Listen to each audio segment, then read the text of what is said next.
Hi, I'm Zibby Owens, and this is Moms Don't Have Time to Read Books. As a mom of 4 kids in New York City and a writer myself, I know all too well how short everyone is on time, so I'm here to help. I'm going to interview authors and writers of all types about their work, especially as it relates to parenting and family issues. Hopefully you can listen while doing 8 million other things and fall in love with these talented scribes and their fantastic books, essays, and songs like I have, plus get some tips on surviving parenthood. For more about me, you can check out my essays at zibbyowens.com. Also, this episode has been sponsored by Chloe's Fruit, the cool way to eat fruit. Just fruit, water, and a touch of organic cane sugar. I don't know about you, but my kids are obsessed with Chloe's Pops. I secretly sneak the dark chocolate Pops when they're not looking for a guilt-free delicious treat. Check them out on chloesfruit.com. Hi, Dan. Hello. I'm here with Dan Lotti, singer-songwriter from Dangermuffin, who's going to answer a few questions about his amazing talents. Oh, right on. Would love to. Awesome. So how and when did you start songwriting? Well, I was very young when I started. Actually, when I was like 3 years old, we had this old piano in like part of our house, and I picked out like We Three Kings, like way back in the day, just out of the blue, and my parents were like, "Oh my God, how does this 3-year-old picking out this thing?" And then when I was in like elementary school, I did like the musicals and stuff. I was really into that. And I guess I started writing songs when I was in like freshman year of high school. Had like a grunge rock band, and I loved it. Like I always enjoyed writing and just creating, and it was definitely my outlet. Kind of kept me grounded, Yeah, that's great. And when you're writing the lyrics, do you have a sense of the melody of the music that you're going to want to go with it? I do. For me in my process, it starts with the melody. Like oftentimes it'll be like in my quietest moments, I hear it in my head. Like I'm about to fall asleep and I literally hear something and I have to like, no matter how tired I am, I have to like jump up and pick up my phone or whatever and record it. Otherwise sometimes I don't do that and they're gone forever. So for me in my process, it starts with the melody of what I hear, and then usually the lyrics are like the final stamp of the song. And when you're writing the lyrics, how do you do that? Are you sitting at a desk with the pencils scribbling? Are you at your computer? Do you do it on the road while you're touring? Or usually at home, I'll put the lyrics together. I use a computer. I think that's fine. A lot of it for me starts with sort of like free-form writing, like kind of object writing. So if I have like a title for a song, I'll start to just kind of write stuff about whatever any given topic is and just sort of free form and just see what starts to come up, and some things start to, and just kind of whittle it down from there. And that's kind of my process with it. Mm-hmm. That's great. Unlike other songwriters, most of your songs are not about love and relationships only, but about spirituality, moments in the everyday. Is this intentional? Did you decide on this as a major theme, or how did that come about? Well, it's really inspirational for me. I mean, I think if you listen to the early albums of Dangermuffin, it's a little more all country, almost like Americana, and we're kind of talking a little bit more about like drinking and stuff like that, and just kind of doing our own thing. There was still an element of like making your own path in life. That's always kind of what it's been for me. I never really felt right about kind of going in a sort of scripted way, if you will, with life. And so music was always kind of like my out, and the path for me in that regard. And then sort of as the years progressed and the more that I kind of studied, I just get really inspired by these sort of topics. I mean, and then to be able to take it and to, be inspired enough to put it into a song, and then to step out on a stage and play it every night and meet awesome people every night that reach out and say how much it means to them. It's like, we may not be like the biggest band in the world, but it's I feel like we're making a difference because of that, and it's like every little bit, no matter how big or small, it helps. And obviously the world kind of needs that right now, and I need it. I mean, it's for me. It's a healing experience for me every time that I sing and perform these songs. I'll just keep rambling about it. Like we'll be in the van, like cooped up in traffic, and everybody's a little snippy or whatever. And then once start playing music, it's just like this healing process. And I think it starts with me, because it saved my life. I mean, music definitely saved my life. So how so? Well, when I was younger, like I said, I didn't really feel like I didn't like I didn't really like school, I just didn't care for it. And I sort of rebelled a lot, and I got in some trouble when I was young.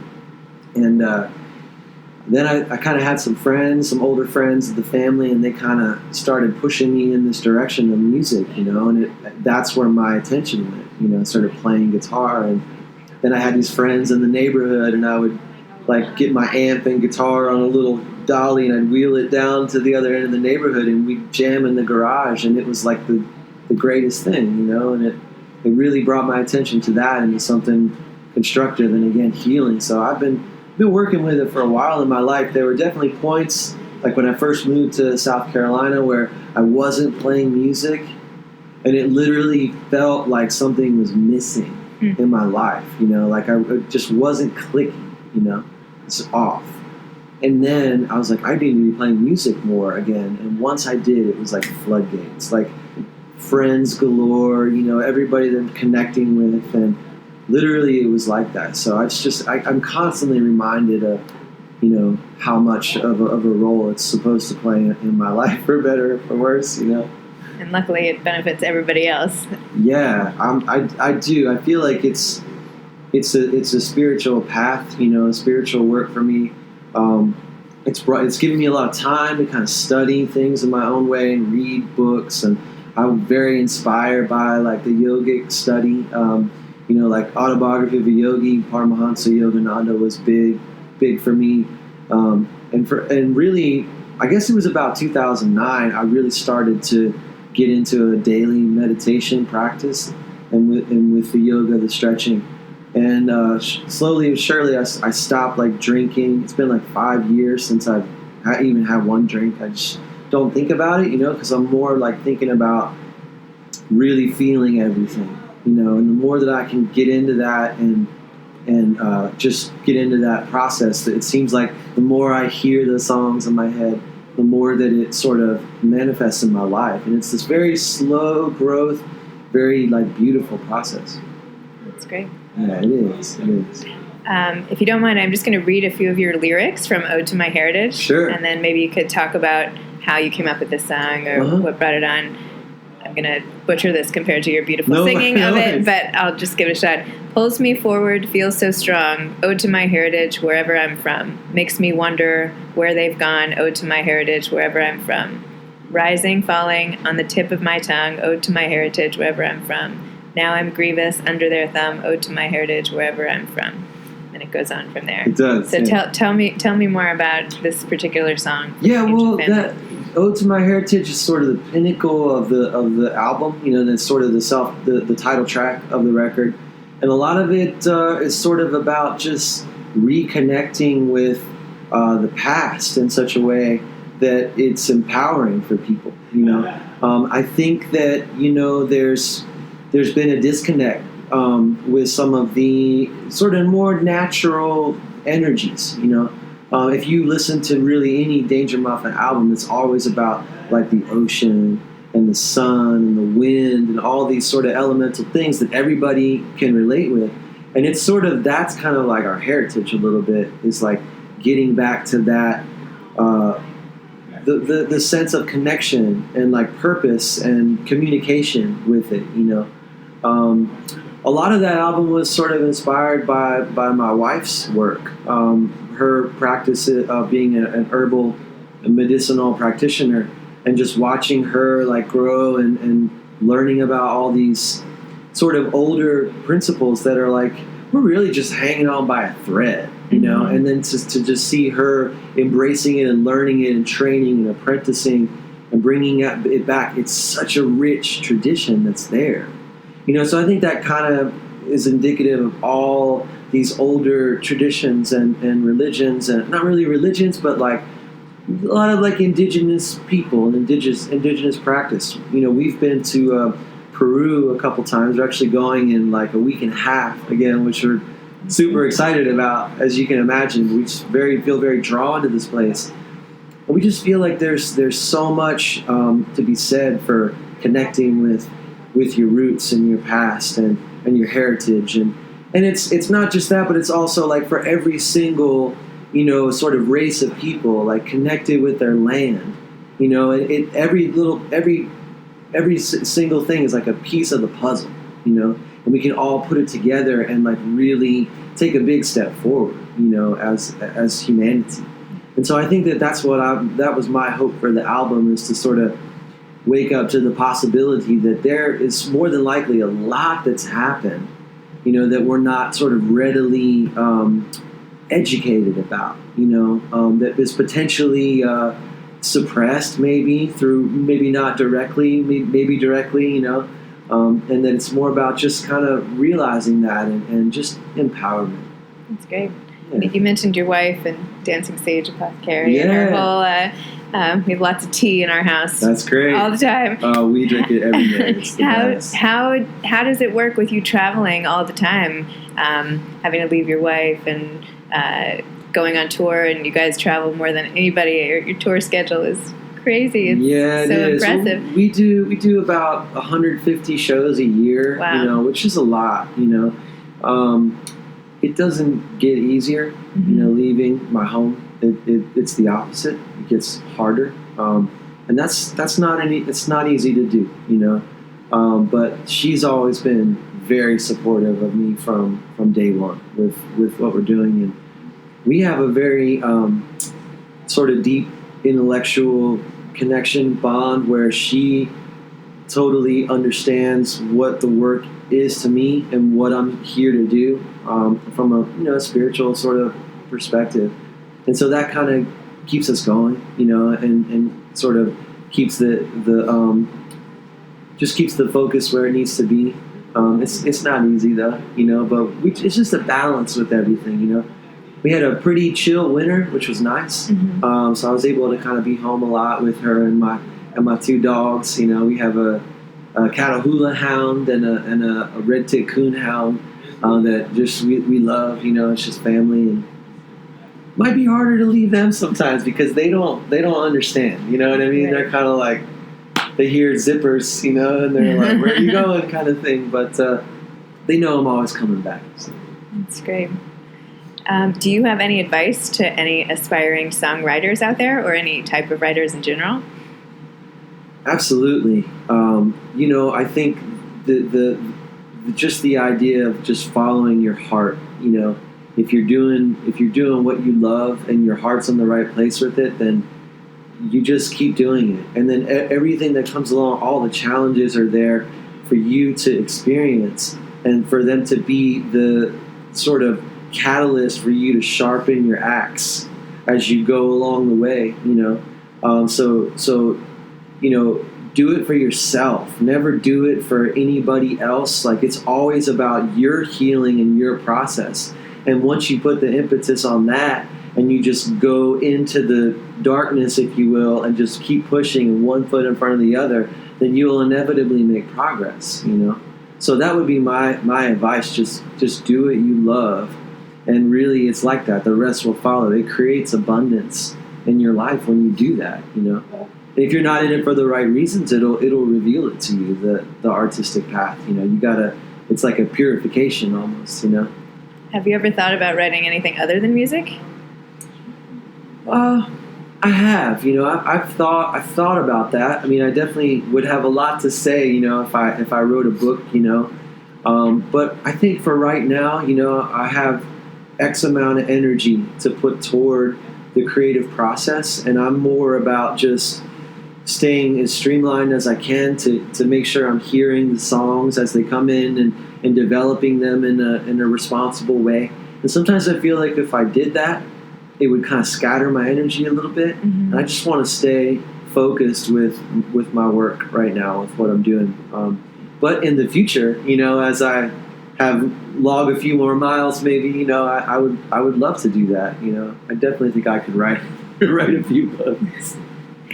And what is your hope for the future? I know you've been so successful. You have 6 albums, touring everywhere. You're on Sirius XM radio. What's your fantasy for where Dangermuffin is headed in the next couple years or 10 years? I just want to stay open to it.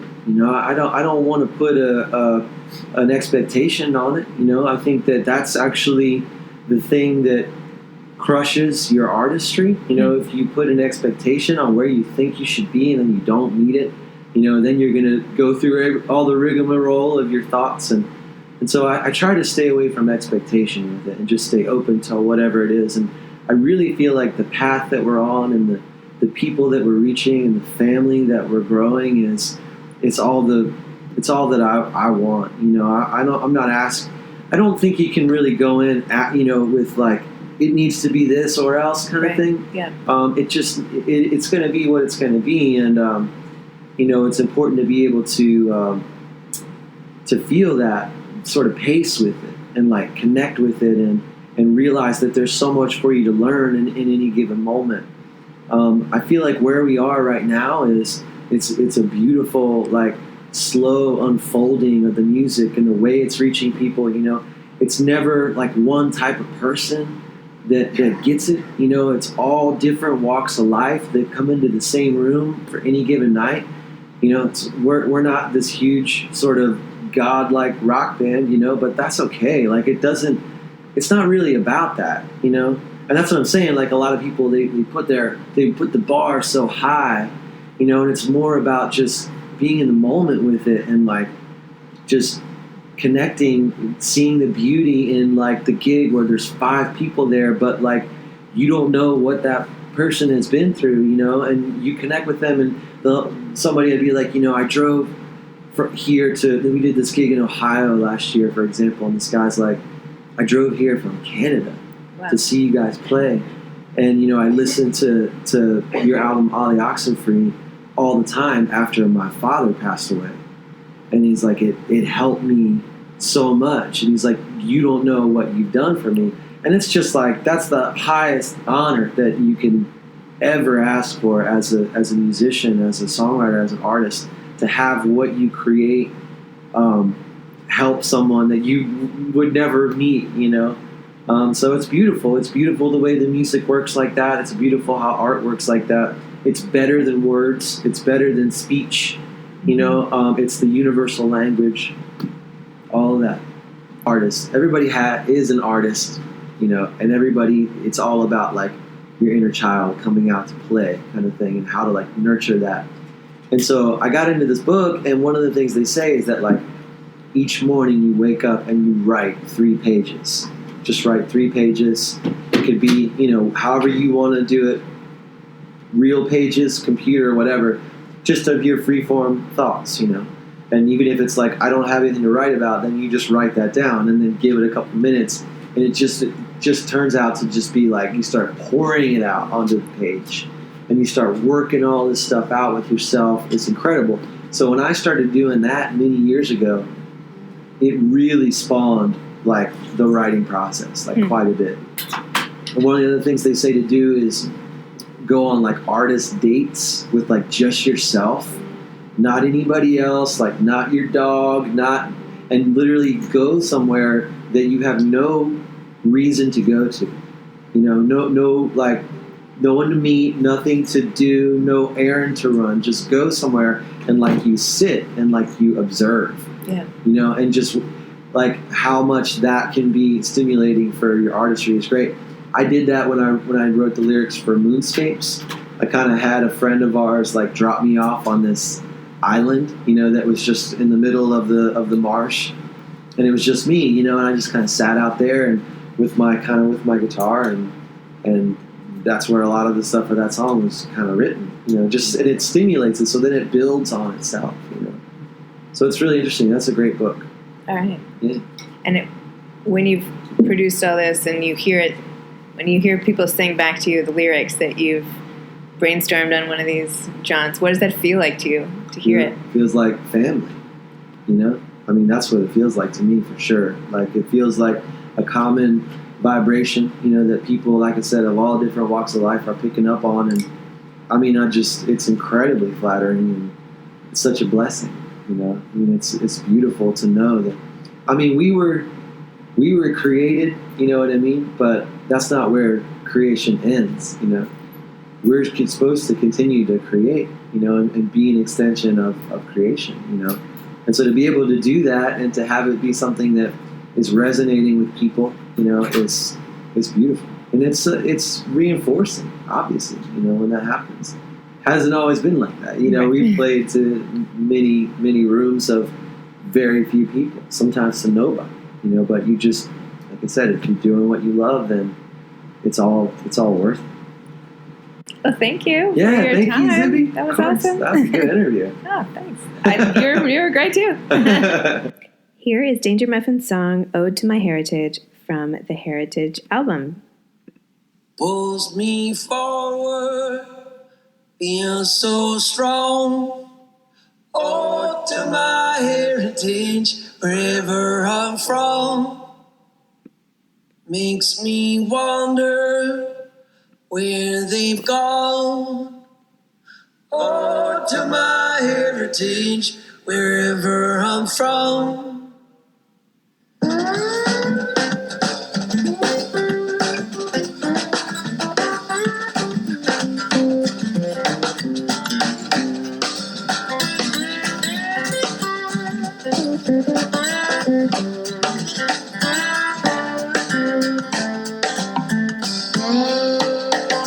Rising, falling on my tongue. Ode to my heritage, wherever I'm from. Yeah, I'm grievous and under their thumb. Ode to my heritage, wherever I'm from. Wherever I'm from. Wherever I'm from. Wherever I'm from. So far distant, wherever I'm from. Wherever I'm from.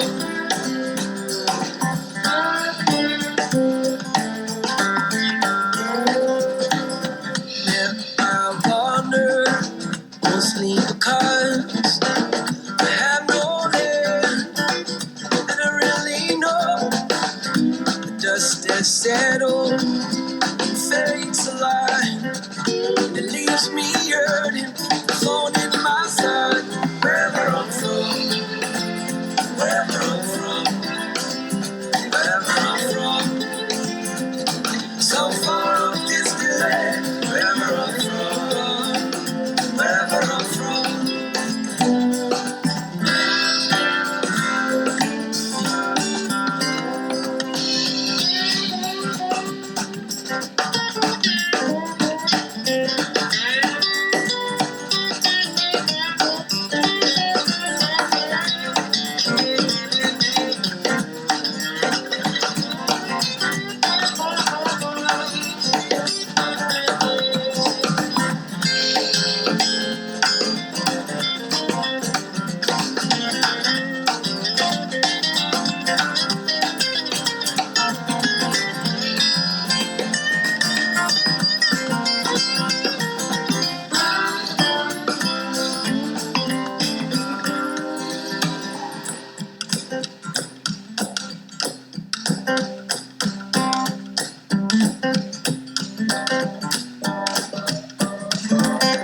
We none the wiser in this flesh and blood.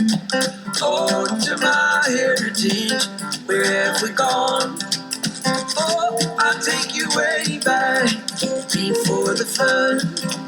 Ode to my heritage, wherever I'm from, wherever I'm from, wherever I'm from, wherever I'm from. So far up this land, I've never been. I won't be too long.